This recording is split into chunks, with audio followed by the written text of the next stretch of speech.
มาเลยนั่นน่ะวัตถุนี้ไปเลยรอเนาะไม่คือไม่ค้าง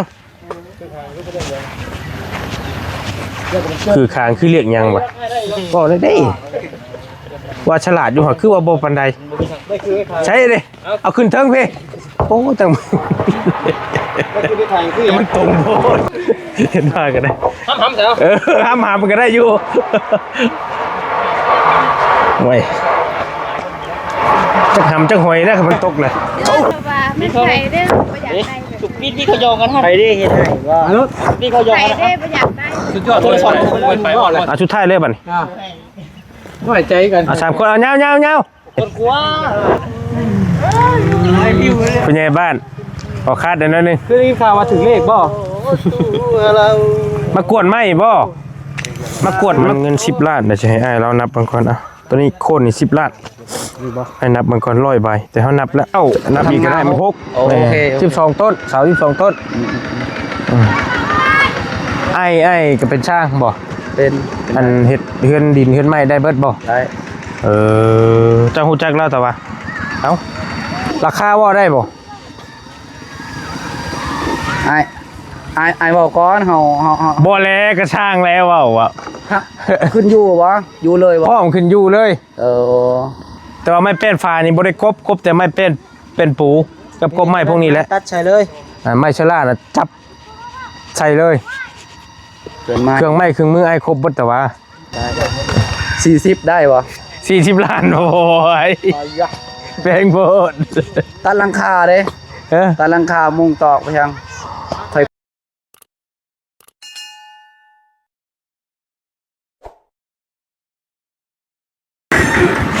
มาเลยไม่มาแล้วพี่น้องเอ้ย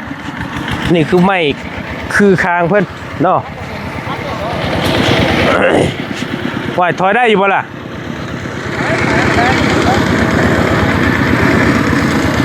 ได้ไหม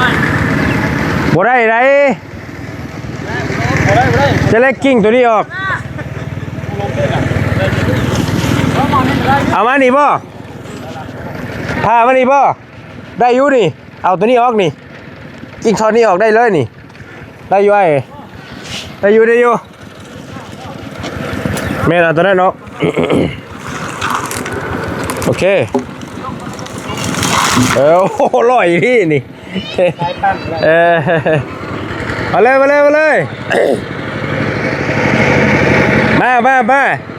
ฮู้บ่ยาวได้มือกล้องใหม่เนาะได้อยู่เอาขอบใจซะนะน้องนิวเพิ่นโอ้งามเลยนี่ไม่นี่มาเลยนั่นน่ะ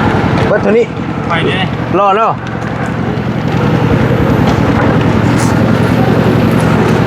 มองไม้ไว้ในเด้อนี่คนทำแบบเนาะ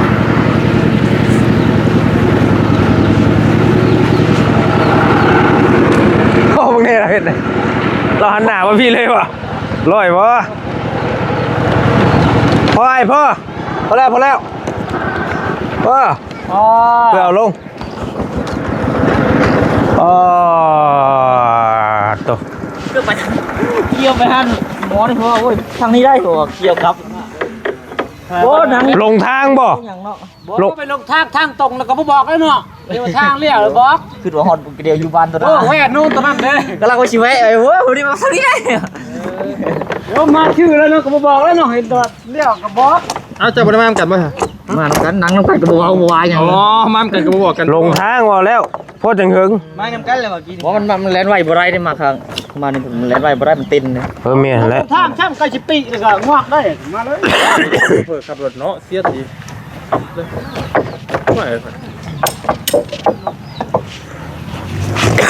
ไม่ใช่ตัวไรนี่คืออยากคือกันเบิดปัดนี่อ๋อตัวนี้มันเป็นไม้ยาวเด้ฮะตัวล้มพูดโดมาซิปคือลมอ๋อตัวนี้ตัว17 ตัวสวะแม่เลยตัวนี้ไม่คือไม่ค้างพี่น้องเลยมีในห้องหรอบ่ในห้องได้หรอบ่เอาสุด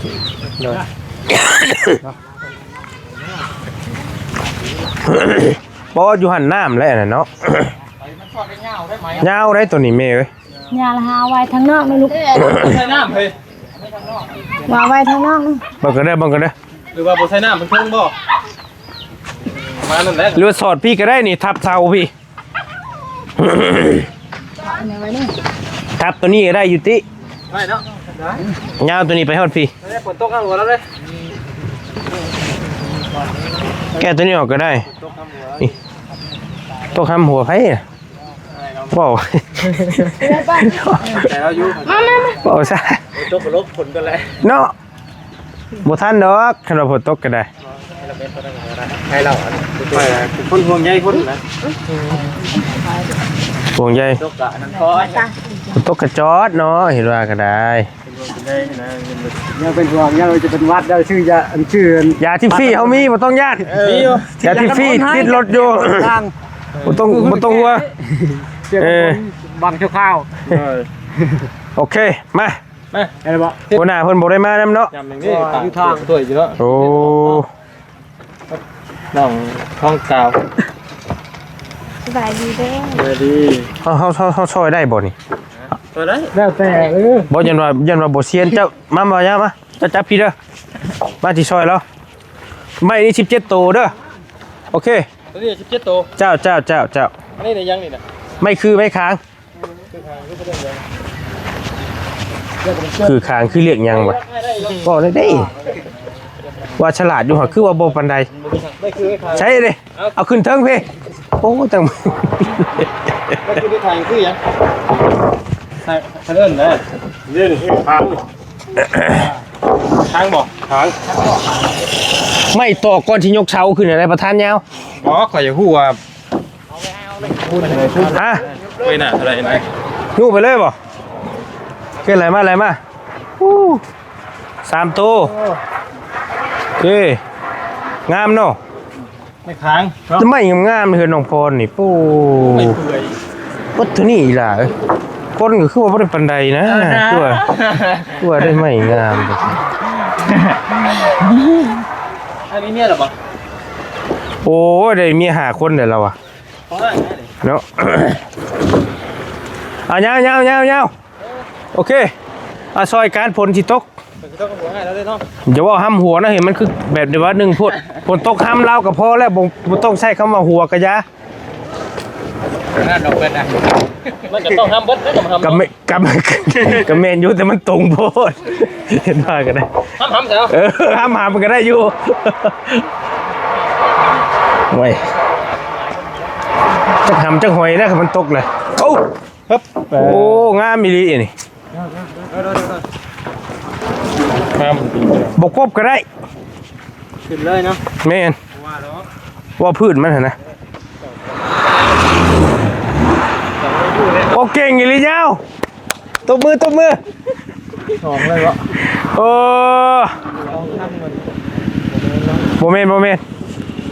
ลายรอบนี้ลายพี่น้อง โอเคเดี๋ยวตัวนี้มาตัวนี้เอาตัวนี้ทับก่อนเนาะ17ตัวไม่น่า12พี่น้องที่เขาที่ใส่คู่กันเลยใส่คู่กันจักเราบอกเนี่ย สุดยอดเลยเนาะเป็นไผได้ประหยัดได้เลย โอ้โอเค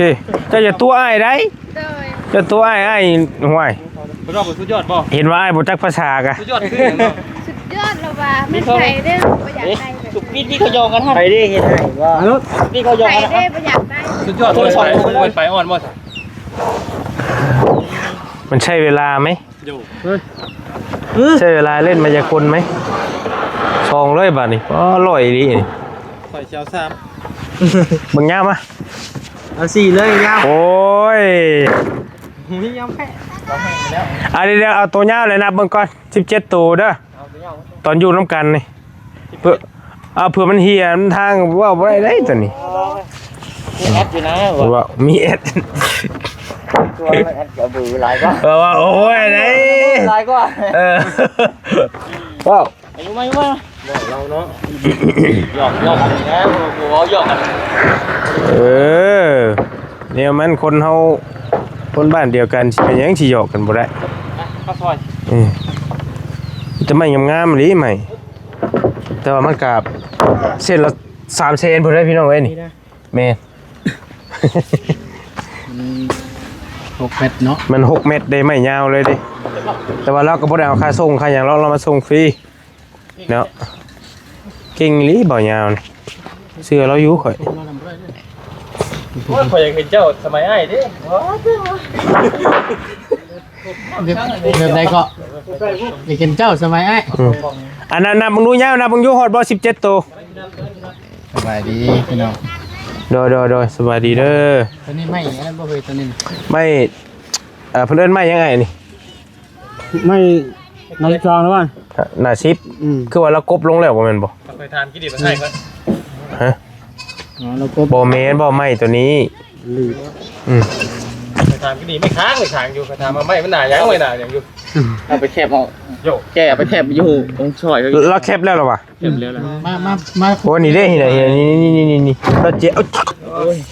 มันบีบแตกเราได้ไหม เราเจียวให้เล่น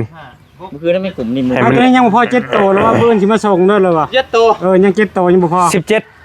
ตัวนี้17ตัวนี้ยัง7ตัวยังบ่พอบ อลี่สั่งตัวละ10ไม่คือคางนะ17โตตัวนี้ละ30โตแต่ว่ามันยังบ่พอ7โต มาแต่เช้า3นี่นะ มาแต่23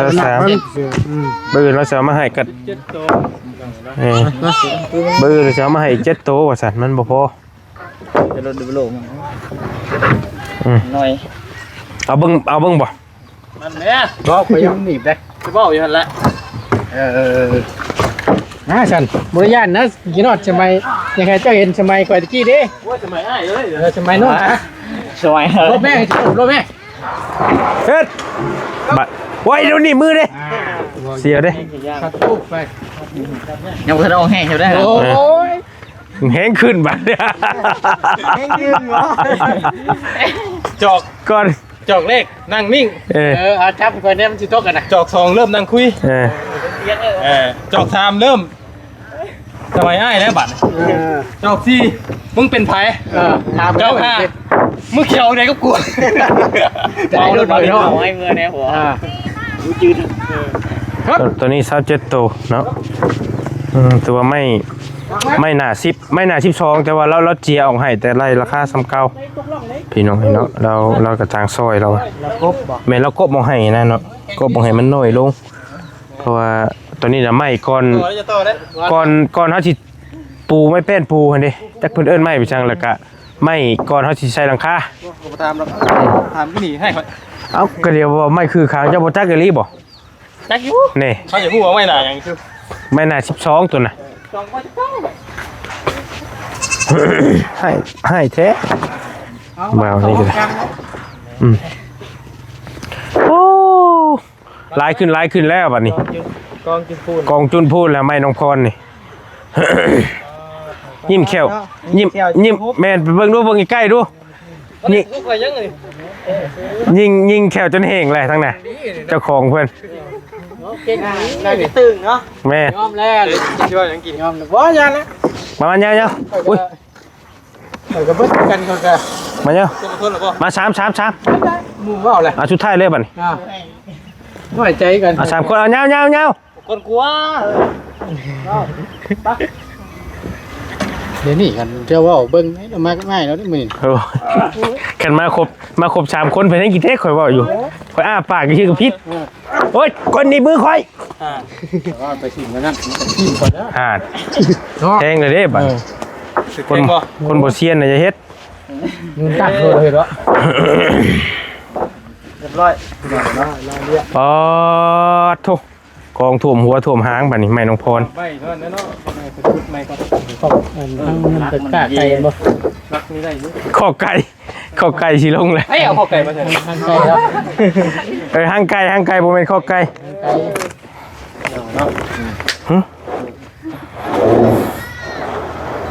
บ่าวลี ก็ได้ อันนี้เฉพาะมื้อนี้บ่อ้ายตัว7โตบ่เกี่ยวนี่เนาะเบิ่งนี่เนาะ แม่นแล้ววะเป็นบ่ได้ไล่รวมป่ะก็ถามแล้วเบิ่งไล่รวม แล้วแม่นแหละบ่ได้รวมบ่ได้รวม ล้านวะ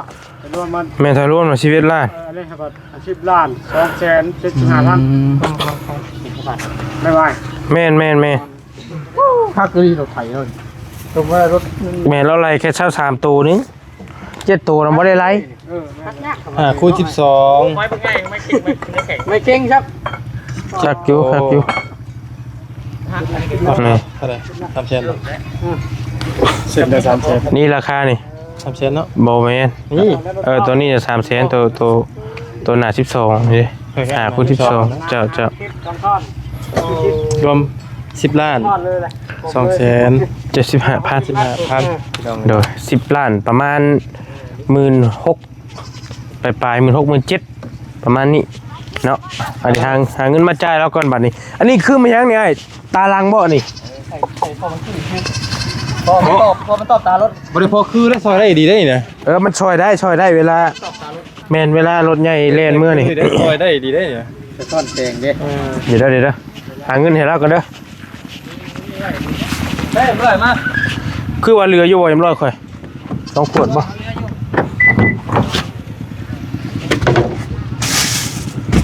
เอาไว้ใช้ล่ะ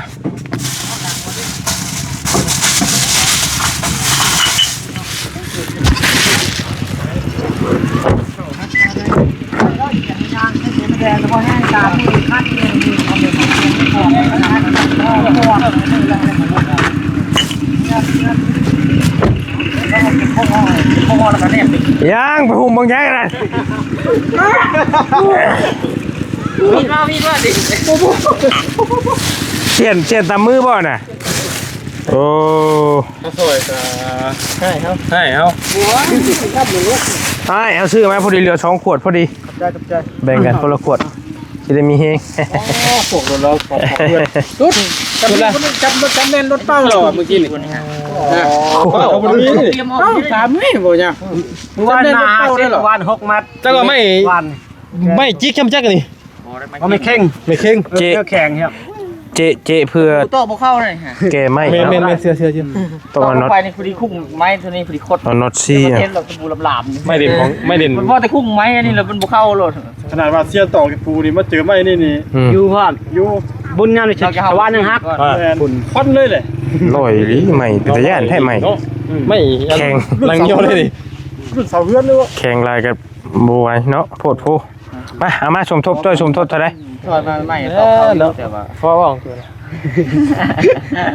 เดี๋ยวเจ้าจะให้เรือตั้งหากบ่หรือว่าจะได้ว้าคักแท้ดิยังไง ยังจิกนวดกันหน่อยติ อาม่าเลยแม่ แล้วเราคิดว่าสินั่งอยู่ไหมเนาะ ให้ได้ข่อย แท้ว่ากันเลย ยอมคือได้ แค่ คนคือกบไห่นี่กัน อึ้งครับ เอาเลยตามหาได้เนาะ2 คนอึ้งเราอ่ะ โอ้หมูอึ่งกับอึ่งงามได้ข่อยนะ อึ้งง่ายนี่กบมันจริงงามกว่าเจ้าตัว มันสายตาเจ้าเบายาวนับเงินผู้ข่อยก็ว่าผู้หนึ่งอยู่ได้ เขาไม่ได้แต่งตัวซื้อล็อกบอดี้โลกินขาดบัดแถว1 2 นั่งพ่อเลยหน่อยเนาะ 6 7 8 9 10 11 12 13 14 15 16 17 18 19 เท่ากับ2 ล้านเด้อ โดยใช่บินกินนี่ได้ล่ะ เป็นเงินของทั้งพอเป็นคือเจ้า 10 ล้าน2 แสน โดยว่า2 คนโฮมกันนะ สมทบ แม่ เจ้าพี่น้องเลยสมทบนั่นเหรียญเนาะสมทบกันมา ดาวใส่ไม้มา ซื้อใหม่ซื้อตอกมาให้ทางน้องหลานคือเก่าพี่น้องเลยยังขาดอยู่7โตเนาะเท่ากับงบเพื่อนซักน้องเพื่อนนี่ ใช้คอใหญ่ ใจเย็นมันบนกันมันจีบนกันมันบนกัน เท่ากับงบเพื่อนซ่านน้องเพื่อนตอนนี้น้ำมันยาวนี่บ่มีอะไรพี่น้องเด้อเบิดเนาะมีแต่ว่าถ้าพี่น้องอยากคิดจะซอยน้องเพิ่นเพิ่มเติมในใจจังหวะกันเนาะติดต่อสอบถามได้เด้อพี่น้องเด้อ ต่อชมถามโอ้ เท่ากับว่าไม่ยังเรือที่ว่าโค้งห่างมันในตอนนี้นั่นยังเรืออยู่30โตไม่นะฮะหาคุณ10บ่ แม่หาคุณ10เหลือเอากะว่าเหลือ30โต คำมันบ่พอ กับบ่พอกับ10บ่หลาย แต่ว่าตัวนี้น่ะไล่บ่ได้ไล่บันไดบ่ได้ไล่ฮาวลูกติ่งลุงหยังบ่ได้เกี่ยวตัวน่ะเนาะเฮาไล่เฉพาะตัวเฮือนหั่นน่ะบัดนี้ยังเหลือ30โตพี่น้องเอ้ยเหลือไม่หาคุณ10น่ะเหลือ30โตเท่านั้นเนาะถ้าว่าได้ไม่30โตมาก็แม่นเฮาหาสร้างมาได้เลยบัดนี้ หาค่าสร้างได้ค่าสร้างหรือแม่นหาสร้างเพิ่นมากบมาแม่นดำเนินการได้เลยนะยังบ่หลายแล้วเนาะ แม่นยังประมาณหมื่นน้อยๆหมื่นประมาณ10,000 บาทหมื่นน้อยๆนี่ก็ได้ละค่าไม้ฮะพอมันไม้เครื่องเฮือนนำปัญญาไว้ ก็มีแต่ดีมกดีใจแท้น้องเพิ่น โอ้ไว้ดีใจหลายๆเนาะ สักทีทำไรแล้วพี่น้องเนาะขึ้นอยู่กับงบเฮามีพี่น้องเนาะน้องๆเป็นก็คือว่าได้อกดีใจถามเมื่อคืนนี่ก็โอ้พี่น้องสุดแล้วบ่ซั่นเนาะก็คิดว่าได้เลยอันจนให้จนท้องพุ่นแหละพี่น้องดีใจอกดีใจอันทาง ตอนใดเราเบิ่งนี่เมื่อย บ่ดีเพิ่น เมื่อยทัดไม้เบิ่งนี่ ไพ่อัน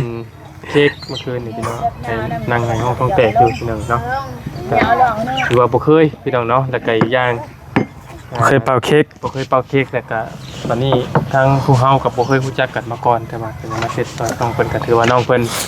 ตื่นตันใจเนาะพี่น้องเอ้ยจากที่ว่าเคยย่านแล้วก็เปิดแล้วบัดเมื่อคืนนี่ไม่ใช่บ่มีความย่านเด้อกับทีมงานมันเนาะพี่น้องเอ้ยป้อง อันผู้ใหญ่บ้าน อันมาเบิ่งไม้ซอยขน้อยแน่ผู้ใหญ่บ้านคือจะได้ผู้ใหญ่ผู้ใหญ่บ้านขอคาดเดี๋ยวนั้นนึง คือได้ยินข่าวว่าถึงเลขบ่ มากวนไม้บ่มากวนไม้บ่ ว่าทางกลุ่มเพิ่นบอกว่าเจ้าไม่มาบ่ได้แจ้งนะเพิ่นเลยบอกปกสบ้านมาตรวจสอบ ยศหยังเจ้าน่ะยศหยังยศหยังเลย จะมันไว้นี่แหละสิซื้อตัวใดไอ้เลขเด็ดกับ บ่ยศหยัง ยศหยังมื่น รถพันเอกพลโทพันอีหยังเพิ่นเด้อ ยังเฉพาะ แม่นยศหยังเจ้าน่ะ ยังเฉพาะ แม่น โอ้ยก็นึกว่าจดยังนะ ไม่เด้อนั่นก็ อายศถ้าถามอายศนี่บ่ แม่น นั่นก็ลูกน้องแม่นบ่ ยศตี บ่แม่นได้ ฮะเว้นว่า หมื่นตำรวจโทว่ะ ยศตับ เขาตีตับเลยเขาลั่นตัวนี้เลย ตับบ่เว้นบ่ ตับ อันนั้นผู้ช่วยบ่น่ะ ผู้ซอยบ่น่ะ แต๊บตัวนี้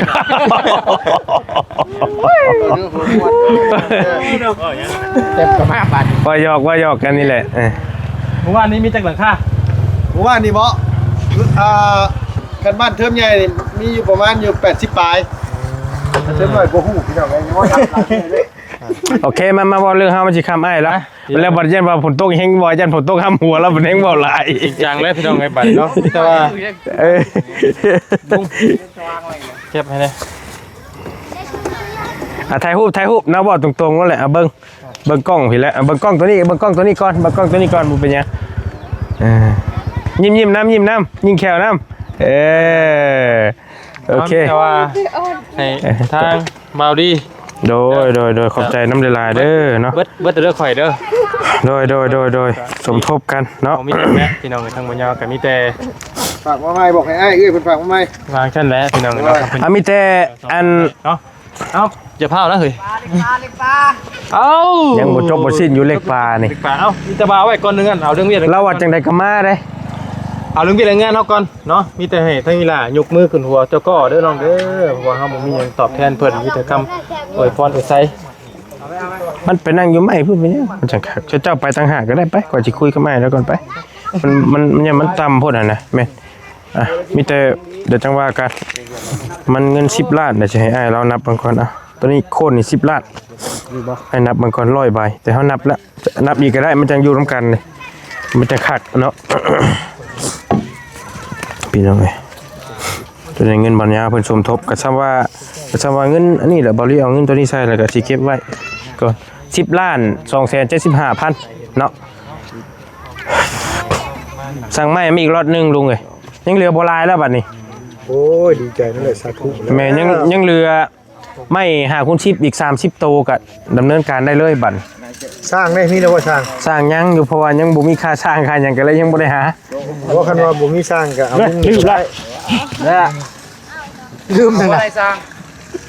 เจ้ามีช่างบ่ นายสร้าง อ๋อเจ้าดีเจ้าเป็นช่างบ่มาพี่จะมาคุยกันดีๆป่ะ ตาเทิบแท้ดิ บ่ได้ว่าจะมาว่าสร้างมี แต่ว่าเหตุงานมันต้องออกกล้องตลอดได้บอกกันก่อน เฮาตาย เฮาตายคิด แมนต้องสบายดีออกกล้องน้ำเฮาตลอดบัดมือต้องคุยกันในนั้นก่อนให้เข้าใจนำกัน แมน ให้ออกกล้องตลอดออกทีวีตลอด สร้างบ่ แม่นต้องไงเพื่อนน่ะสิเฮ็ดใหญ่ซำได้เฮือนน่ะเดี๋ยวจังหน่อยก็ได้เดี๋ยวเพิ่นนั้นก่อนนะ เอานำเงินก่อนเดี๋ยวจังคุยกัน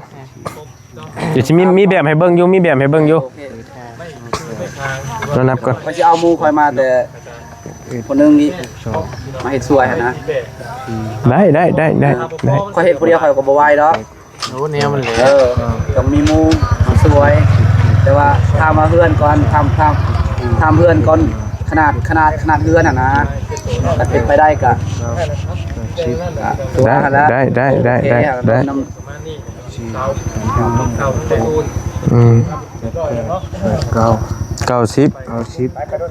เอ็ด 100ใบนะหั่นนะไข่เบิ่งครับ บอกไปแล้วบาทนี่ พอนับไม่ให้มันชัวร์บ่แกะอะไร ไอ้น้ำให้เนี่ยต่อไปสิได้คุยงานกันเฮิงอยู่เบิ่งนี่ถูกเชียนเงิน ทดสอบเลยดิทดสอบ9 จะว่าน้องนุ่งใช่เด้ 2 3 ไว้ครบแล้ววะสิบได้ก็มาไปคัดแล้วนั่นเนาะ 9 มาแต่นั้นมาแต่ตอนมาแต่ชุดละ 2 นับแม่ซื้อเลยครับผม 6 7 8 9 10 30 2 3 4 5 6 7 8 9 คือนั่นนะเป็นแบบ40ได้เขาปอดราดเบิกเลยกูใช่แล้ว บ่นี่40 1 2 3 4 5 6 7 8 9 50 1 2 3 4 5 6 7 8 9 10 60 1 2 3 4 5 6 7 8 9 10 70 1 2 ตัวเขานับมาแล้ว 7 8 9 10 80 80 1 2 3 4 5 6 7 8 9 10 ไอ้เรานับบ่ครบแม่น ก็10 1 2 3 4 5 6 7 8 9 10ฮะ โต๊ะ11หั่นบ่มันโต๊ะเจ้าเขาบอกเจ้าเลยเจ้าบ่นั่น พอดีเนาะเป๊ะเนาะ ได้100ใบ ครบได้เด้อ 10 ล้าน10 ล้าน 10 ล้านเลยนี่ 10 ล้าน ไอ้เรานับบ่ครบโอ้ ให้นับกายใบนึง ฮะ บ่ค่อยลืมนับใบตัวประจำเห็นแล้วครบแล้วครับ 10 ล้าน 275,000 มันเหลืออยู่25,000 เอาเลยเอาเลย กันสิว่าฉันแหละไอ้ก็เมื่อชื่อโอชิโอยังกินก็ได้นำทางเด้อ2คนเด้อโอเค เป็นส่งซี่ให้ โอเคแล้วแต่เราอยากชื่อยาสูบยาสิบกันแล้วแต่แล้วมาจับเงินในบาทหนึงไอ้มาเท่ๆรอๆในบาทหนึงมายืนขึ้นละ เงิน จับสิโอเค ให้เพิ่น หันเบิ่งหน้าโอ เจ้า เค ได้กล้องได้เจ้าได้จะได้ออก YouTube พุ่นให้เจ้าแต่ไม่ธรรมดาแล้ว 1 2 3 1 2 3เรียบร้อย เราหู้แล้วเราหลายเที่ยวแล้วนะ มาบ้าน เรามาเราจะเป็นดาราเลยเราเนี่ย เฮียบ่เกี่ยวกันได้บัดแล้วแต่เด้อ ชอบ เจ้าเมื่อช้าๆเด้อไปหลัดเอาเลยเจ๊กันทางแง่ฮะ จังหวะคุยหลังไม้อยู่ สิเมื่อทางไหนเขาเจ้าสิรัดป้นนี่นะ เมื่อตำทางอยู่แล้ว อย่าได้รถชนไว้หันจกมาใส่บาทเดียวได้ฮะ ย่านตัวนี้นะ สิบอกให้โอเคเรียบร้อยเนาะบัดนี้เนาะ พานิกไปยังแล้วอยู่คู่ ไปนี่ไอ้คันว่าแล้วก็ว่าเลยเอา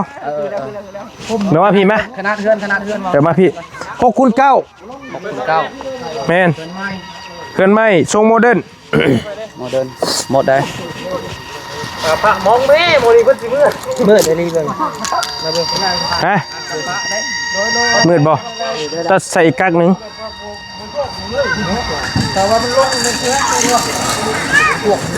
นี่แบบนี้ 8 แอมป์ ไมซาร่า ไม่ไม่ ไมซาร่าฮะ อ เมนบริโกบไม่เป็ดกบแต่ไม่เป็นปูมันเป็นปูพื้นนะ เห็นแบบนี้เลย แบบนี้เลย ม้วนนี้เลย ม้วนนี้เลย อันนี้ชูเฮาเฮ็ดชอยอยู่เชฟโป๊นอันนี้ ใจไอ้ของใจ นี่แบบนี้นี่แล้วนี่ อัน ตัวนี้มันมีแซกหน่อยนึงแบบนี้เลยนี่ยาวแซกเดียวนี่ ตัวนี้แต่ห้องในมานี่หันจักแมท เอาคุณเก้าเด้ เอาซ้ำกันเลยเนาะ แม่สำคัญ ทางกว้าง6 แม่ หรือว่าทางนา นี่ทางยาวพี่เด้อนี่6เก้า ทางนา6 6 โอเค 12ต้นเสา12ต้นไอ้ก็เป็นช่างบ่ เป็น อันเฮ็ดเฮือนดินเฮือนไม้ได้เบิดบ่ ได้ เจ้าฮู้จักแล้วแต่ว่าเอ้า ว่าใหม่เด้ บ่ไว้เนี่ย เจ้าอยู่บ้านน้อยบ่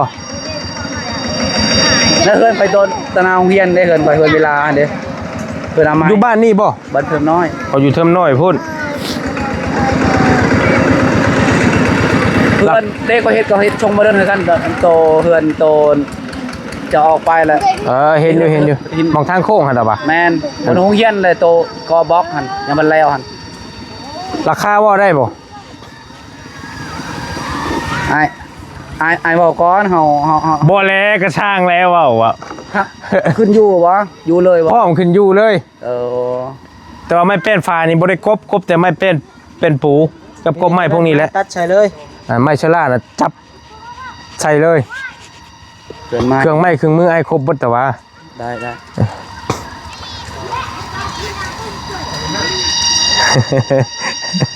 ขึ้นอยู่เนาะอยู่เลย พร้อมขึ้นอยู่ มงเลย เบิดพร้อมขึ้นพร้อมล่างตีนขึ้นอยู่ทั้งห้าวบันดอกบันได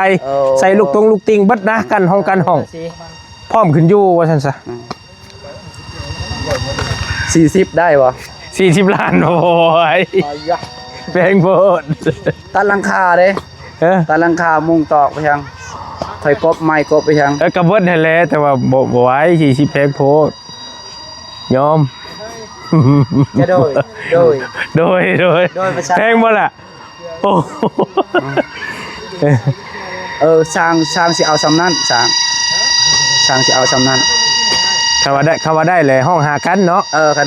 ว่าสร้างสิเอาสำนั้นแต่ว่าคันว่าบ่ได้แล้วก็คือว่าคันว่า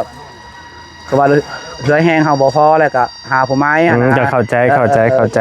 สลับเฮานะ แม่นเฮาก็บ่ได้ว่าอ้ายแต่แค่ว่า 9ได้9คูณ6ได้แต่ว่า 9คูณ6 6คูณ9อันเดียวกันแม่น แม่นเอามันสิแพงตัดหลังคามันตกอยู่20ล้านแล้วหลังคาได้ตัดหลังคามันสิแพงตัดหลังคาคันเฮาเฮ็ดมุมบ่ได้มันก็บ่ได้ โอเค40ล้านได้แต่ราคานี้เนาะราคา หรือว่าตามสุดมันบ่ลด30บ่ลดอยู่แล้ว30แล้วก็ร่วมกัน30แล้วบ่ลดอยู่แล้ว30เพื่อนซ้ำนี่ได้6คูณ9นี่ได้30บ่ลดอยู่แล้วจอดอยู่แต่30ล้านคันว่าสิต่อสิหากันว่าซั่นซะ30ล้านในระยะเฮ็ด2ทิศหรือว่า3ทิศแล้วมงเลยเฮากบไม้นี่ก็ทิศนึงแล้วนี่กบไม้นี่ก็แม่งก็เฮิงเติบเฮาหาฮือให้ก็บ่แม่นเนาะเฮาหยอกก็หาให้เจ้าของเฮือน แม่นก็ แล้วก็เฮาก็เฮ็ดเองก็แนวนั้นอยู่แล้ว ต่อหานะแต่เรื่องเฮาเฮ็ดเฮา แม่นมือยกแล้วก็หา มือยกมีคอแต่ว่ามือยกนะเฮาแฮงเฮาบ่เทิงเด้เอาแต่ยกอัน30คันว่าเฮือแฮงเฮามีแล้วแต่หานะโอเคตอนนี้เฮาก็บ่ทันมีเงินดอกแค่ว่าเฮากำลังสั่งไม้มาให้น้องเพิ่นแหละและถ้ามัน ช่วยว่าใช่เนาะ แม่น ช่วยเพิ่น ถ้ามันพอแล้วก็เฮาจังคันได้ใช้ได้หากันก็สิโซหากันบ่อย่าง เอา เนาะ เบอร์เมียนบ่รุดรัก3บ่รู้รัก3เนาะ30ล้านเนาะโอเค เอาเบอร์เมียนเด้อเจ้าเมื่อไรเจ้าสิเห็นเนาะเฮือนข่อย โอเคดินอยู่นั่น ชุนชงเนี่ย913 916 64อ้ายบุญมี ว้ายอ้ายบุญมี แม่นคันบุญบ่มีก็บ่ได้พอหน้าพอตากันแหละเกี่ยวนะจังมาในเฮ็ดนะ บ่แล้วสิเห็นได้แล้วมันสิมาเอาเลขนำเงินเลขอ้ายบื้นเด้ สิมาส่งแสนเลขปลาเด้ว้าวบ่ได้ชื่อเลขป่า พอยาวเนาะ พอยาวชื่อเลขป่าช่างบ้านเทิมน้อยเทิม เทิบน้อย แม่น โอเคโอเคขอบใจหลายๆอ้ายเด้ไปวงพุ่นก็ได้เพื่อเพิ่นจะขายเลขขายหยังเดี๋ยวเฮาคุยกับน้องเพิ่นก่อนหน่อยนึงมืดบ่จักนี่บ่มาน้องนิ้ว แจ้งอยู่นอกบ่ ไปขายเลขให้เพิ่นพูนี่มันสิแจ้งกว่า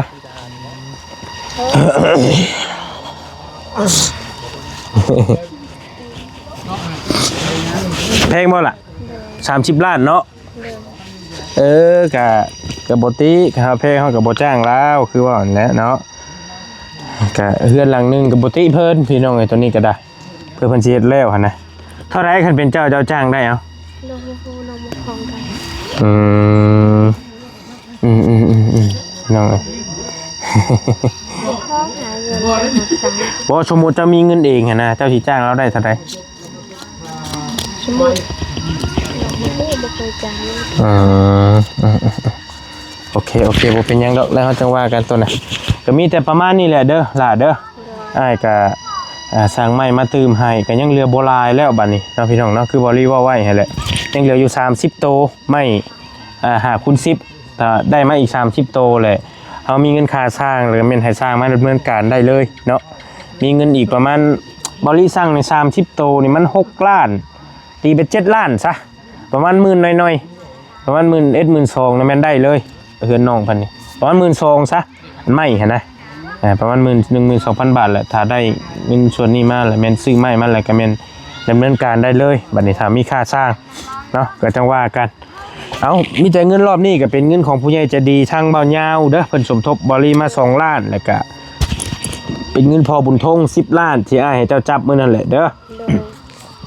แล้วก็มันยังเหลืออยู่อีก7โตเพิ่นมาส่งมื้ออื่นแล้วแม่นบริสิมาจ่ายอีกลำหลังจังฮักเด้อมันยังบ่พออันน่ะเด้อฝากเจ้าขอบใจขอบบุญขอบคุณพ่อบุญทงเด้อ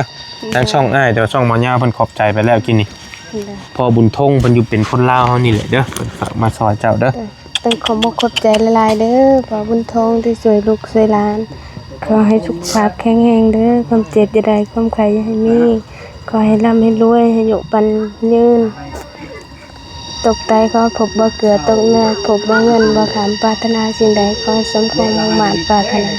อีกคืนหนึ่งยังบ่ให้ลงจักเถื่อเด้อขอเด้อสา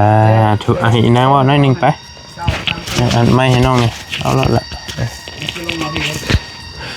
ขอบใจเด้อพ่อบุญทอง พ่อบุญทงเจ้า หลานเด้อคนเจ็บอย่าให้ได้ความไข้อย่าให้มีปรารถนาสิ่งใดขอให้ได้สิ่งนั้นขอให้อยู่กันวันยืนเด้อสาธุ บอลี่กะเนาะเดี๋ยวมันสิค่ำสิมืดพี่น้องเอ้ยกะขอบใจหลายๆเด้อทั้งพ่อบุญทงที่เพิ่นซอยน้องพรเนาะก็ขอให้พ่ออยู่ดีมีแฮงให้โชคให้มานให้ร่ำให้รวยพ่อปรารถนาสิ่งใดก็ให้พ่อได้สิ่งนั้นสมความมุ่งมั่นปรารถนาอย่าเจ็บอย่าจนอย่าขัดอย่าข้องเด้อพ่อเด้อเนาะบ่ว่าสิไปทางใดมาทางใดก็ให้มีคนหักคนแพงแล้วพ่อเด้อให้โชคให้มานให้ร่ำให้รวยเนาะสาธุไปห้ามบ่อะไรอย่ากันห้างเลยกะเดี๋ยวจังว่ากันใหม่อีกเนาะมันค่ำมันมืดแล้วขอบใจบ่ทุกคนฝากติดตาม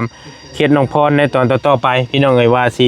ได้ยกเคลื่อนยกซ่านเพิ่นมื้อใดแต่ว่าไม่เฮานี่ก็ใกล้เข้ามาแล้วยังเหลืออยู่บ่หลายเนาะพี่น้องเนาะไปอยู่ดีมีแฮงพี่น้องบ๊ายบายโดย